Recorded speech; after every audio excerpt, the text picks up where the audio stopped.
does posting non-music related content affect you or hurt you on your artist channel when it comes to the YouTube algorithm? Basically, let's say if you have a YouTube channel and you have a bunch of your music on it, right? It's a YouTube official artist channel. And let's say you post non-music related stuff on there, non-music related videos. Does it hurt you? Does YouTube penalize those videos or your entire channel? Technically, yes, and technically, no.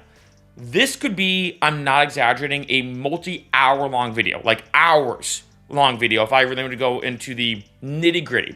In case you didn't know, I'm going to give you a very short answer, just so you understand everything. And this video might be a little bit lengthier than you might expect, because you might just say, well, Mark, say yes or say no, right? And of course, I try to make my videos as short as possible, but this one's tough to do that. It is tough for me to make this video super short. Here's my best advice if I had to condense all the YouTube knowledge I have. And in case you didn't know, I'm both a musician and a YouTuber at the same time. So I've studied the YouTube algorithm. I've actually gone to YouTube conferences about the algorithm. Like, I'm not joking. So, bit nerdy to say, but it does come down to this fundamental fact. When you post a video, here's the best, shortest answer I can give, and then I'm going to extrapolate. When you post a video on YouTube, always ask yourself, for those who've watched my previous videos, does this next video make sense?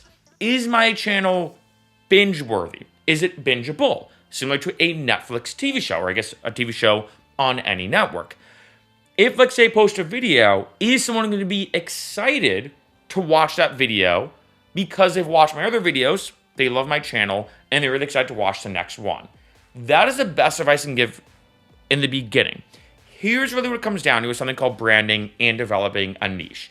Now, I'm going to be honest, a niche isn't this kind of, although it's a bit of a buzzword I hear a lot in internet marketing, it's not the full story, because it depends on how you go about posting videos.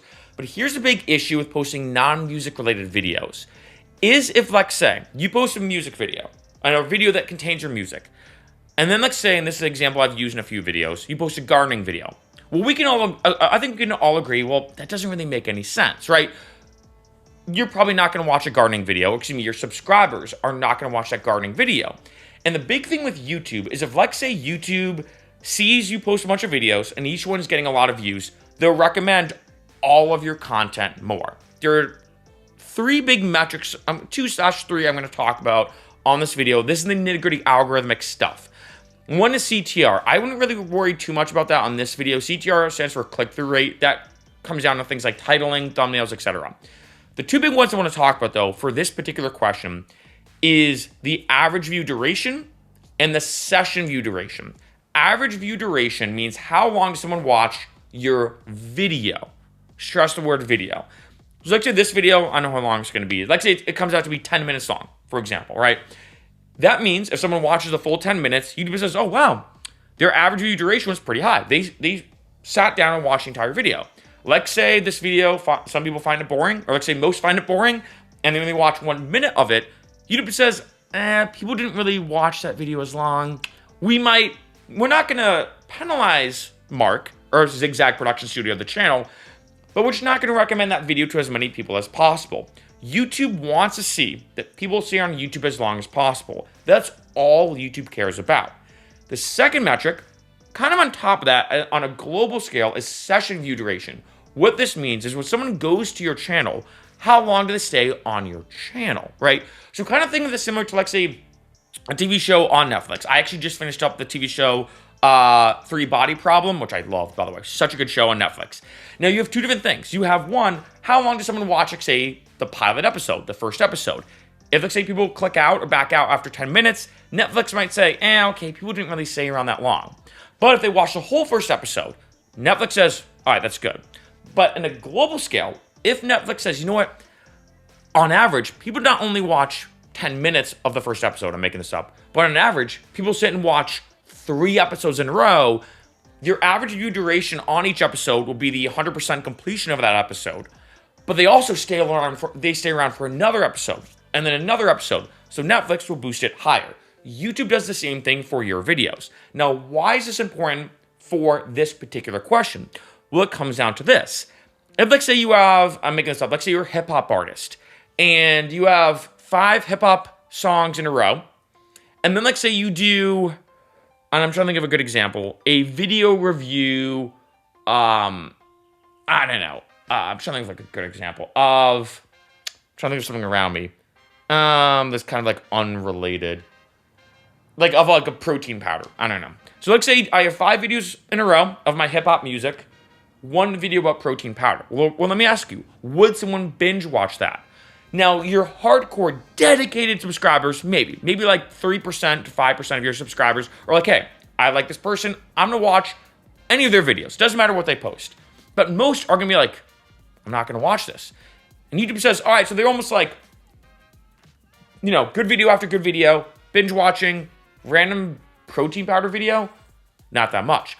And so when YouTube sees that, it's not that YouTube penalizes you. They just don't push you as much. I hope that makes sense. It's not that YouTube says, you know what, we're now going to rank all their videos lower because of this one protein powder video.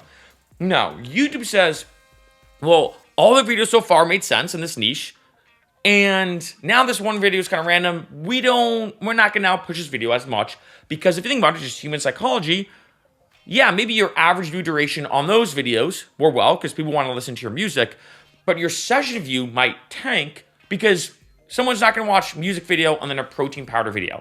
Maybe a few percent will, but most people will not. This is why having a very specific niche does help in general, and this goes for not only, I'm talking specifically about music channels or official artist channels on YouTube, but this goes for anything. If you have a fitness channel, if you have a channel just about poetry, and all you do is have videos about poetry, and then you randomly have a video about, I don't know, interior design, right, or designing your house, YouTube says, and your subscribers, I think, and more so will say, what is this? I'm not going to watch this. And YouTube gets a little bit confused. In addition, not only does YouTube post and push through your videos, because remember, YouTube wants you to succeed. It is a win-win. The more you succeed, the more YouTube makes money, and the more you make money. It's a true win-win. Not only does YouTube push your videos, but they also push your channel. This is another big thing to think about. Just like I compared AVD or average view duration with session view duration, YouTube also says, okay, well, not only who should I push this video to, but YouTube also thinks, who should I push this channel to? If say you have a channel that's just about poetry, YouTube, it makes it easy. YouTube says, oh, they make a channel about poetry. These users over here, after doing immense amounts of market research, more than you can imagine, I've actually studied this and gone to conferences for this, immense amounts of market research, YouTube says, oh, well, this person over there, based off all these different metrics, they like poetry, we just have to recommend this channel, or pretty much any video on that channel. It's pretty easy. They all have videos about poetry, boom. But let's say you have a video about poetry, then a video about protein powder, then a video about your music. YouTube says, I can't recommend this whole channel to that person.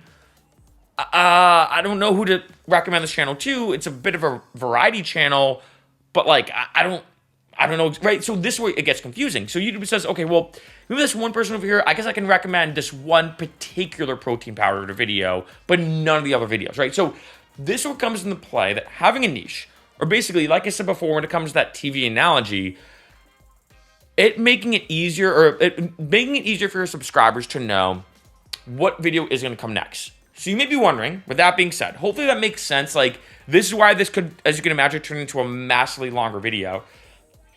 And this is why having different content on YouTube, you'd be surprised sometimes isn't the best. Now, this channel seems pretty straightforward even. And I'm going really in depth now. But take this channel. You may think, well, oh, this channel's about music.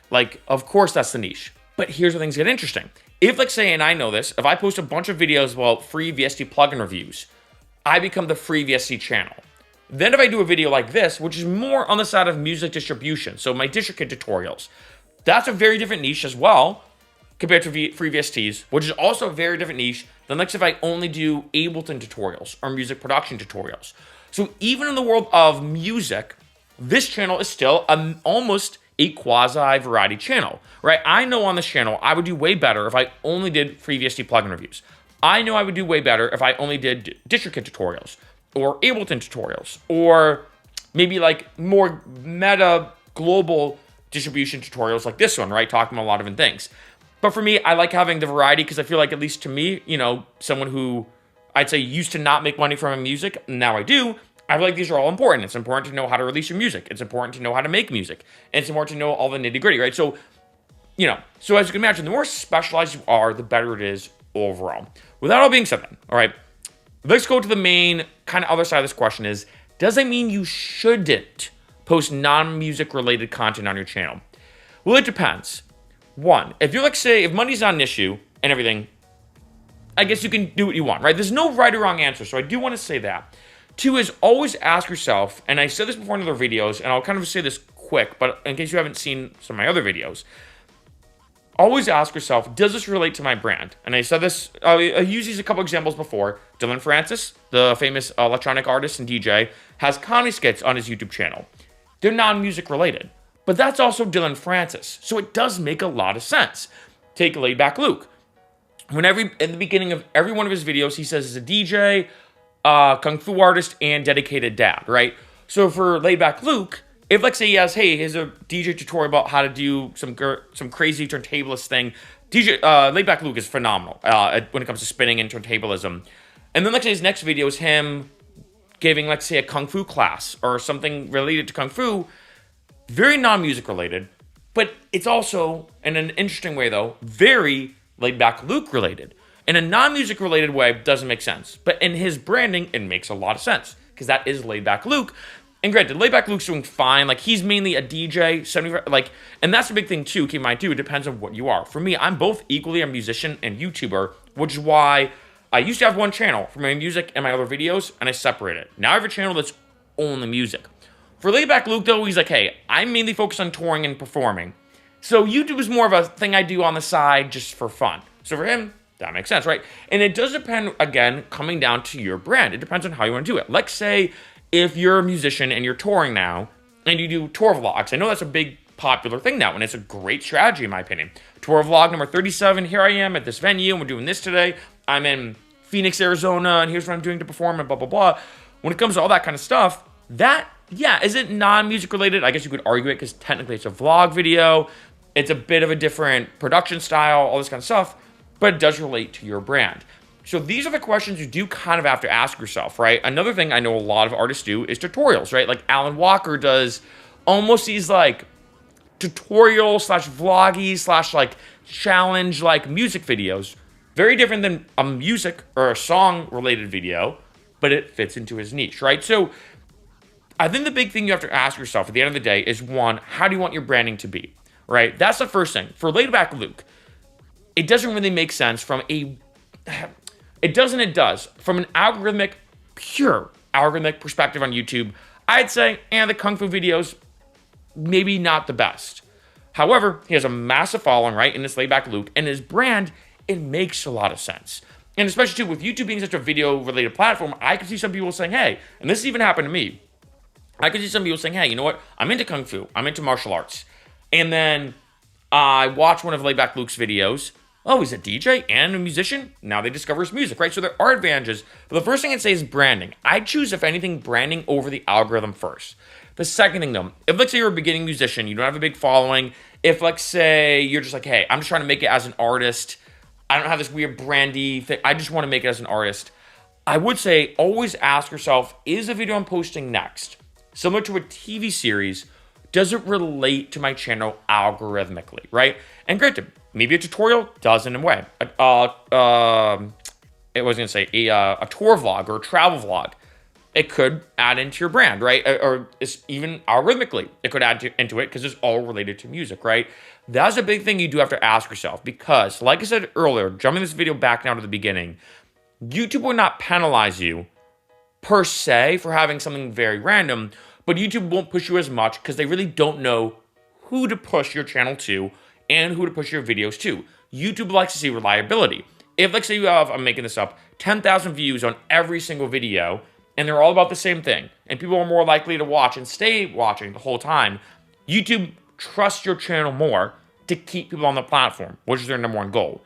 But if you have 5 music-related videos, and they need protein-powered video, like I used that example before, YouTube just doesn't trust you as much in the sense that you're like, hey, we don't know who to push this to. They had 10,000 views on each video, and then maybe 300 because it's a random protein powder video.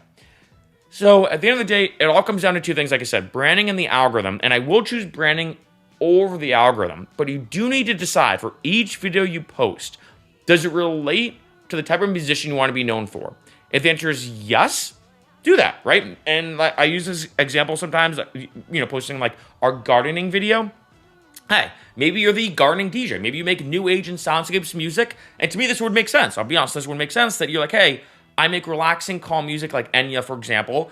And part of my niche is I love gardening. I think it's very meditative. So sometimes I do gardening tutorials and gardening videos along with my music because I look at that as something very similar. Sometimes I do nature walks. And to me, that actually makes a ton of YouTube sense. Even algorithmically, because it's a music relaxing related thing, right? So there's not one right answer, but there is one ultimate suggestion I can give. Summing up this video in pretty much one sentence. How can you keep people on YouTube longer?